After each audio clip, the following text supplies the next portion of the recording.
Hi, everybody. Welcome back to Deb's Sober Days. Today, I thought I would try something a little bit different and record my response to a quote um, via video instead of putting it into the text and the little shorts that I've been doing. So let me give you the quote. And the quote is, "The disease, that voice, was so loud, it was screaming at me." And I can totally identify with what Dana is saying here with that voice, its loudness, it's screaming at you. It's been happening to me quite a bit lately for the past 3 weeks or so, I would say. And I started a diet, and some women at an AA meeting said maybe I'm not getting enough sugar, which is why my voice, drunk Deb's voice, seems to be giving me all kinds of trying to make conversation with me. I'll put it that way. And it'll pop up at random times. Sometimes when I'm feeling good, sometimes when I'm feeling a little stressed, but it's definitely there. And it's definitely frustrating. Um, at 14 and a half months sober, as we are moving ahead with our plans to RV full time in the fall, this isn't when I want to be fighting with the drunk Deb voice.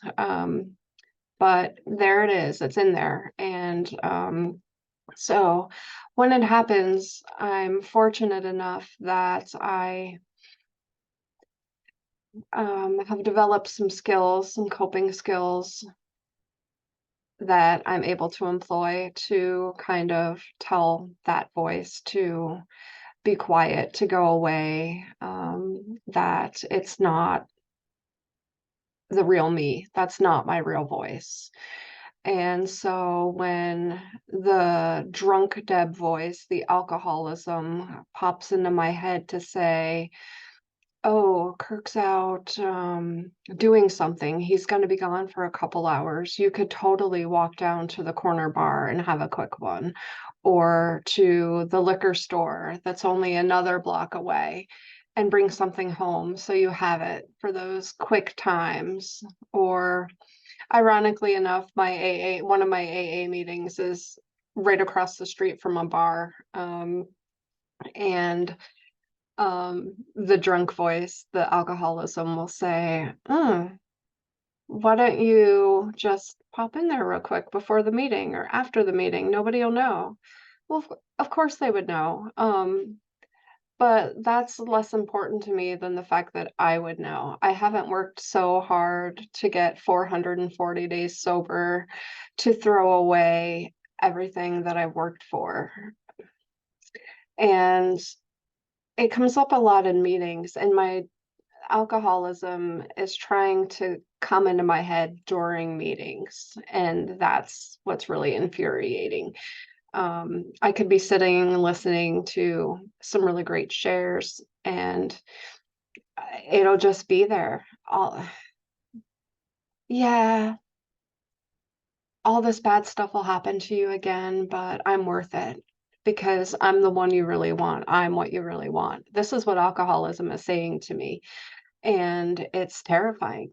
It's absolutely terrifying because I haven't gone as far as to even put my shoes on to take that walk down to the corner bar or that extra block to the liquor store. I haven't done that. But I have to tell you, it's that voice sounds really convincing at times, doesn't it?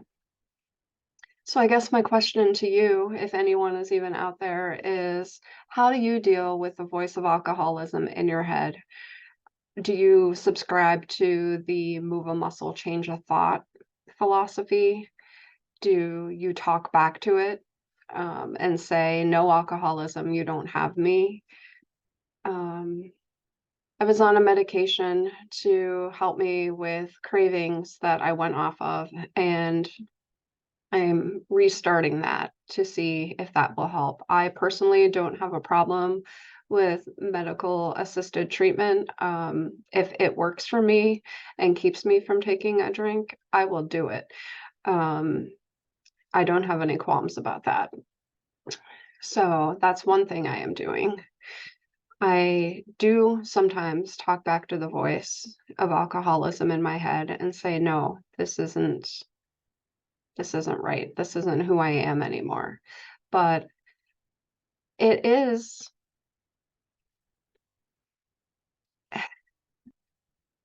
so loud. It is so loud.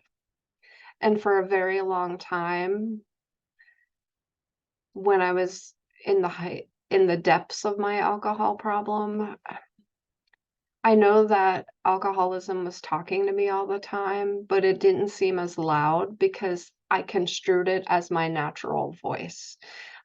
I took that alcoholistic thinking and just it seemed natural at the time.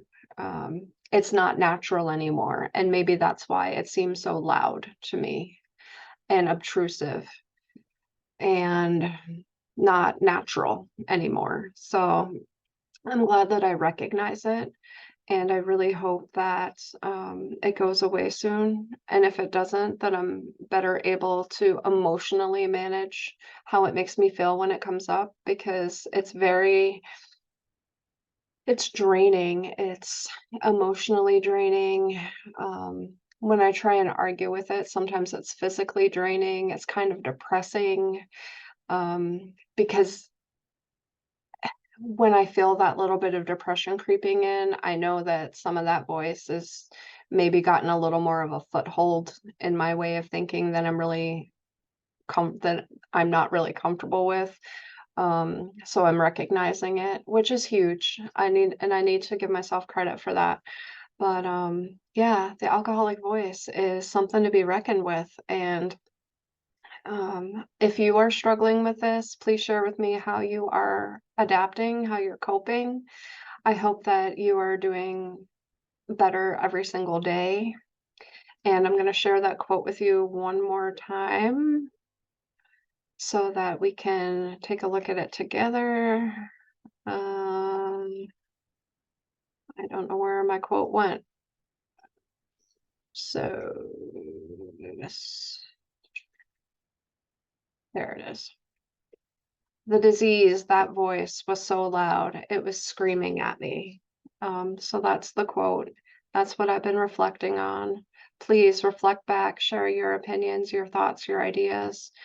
Um, and that's it. I hope you keep coming back to Deb's Sober Days. Please share, comment, like, and if this worked out, we'll keep doing more of the quote reactions this way. It feels more personal to me. And I will see you tomorrow. Have a good day. Bye.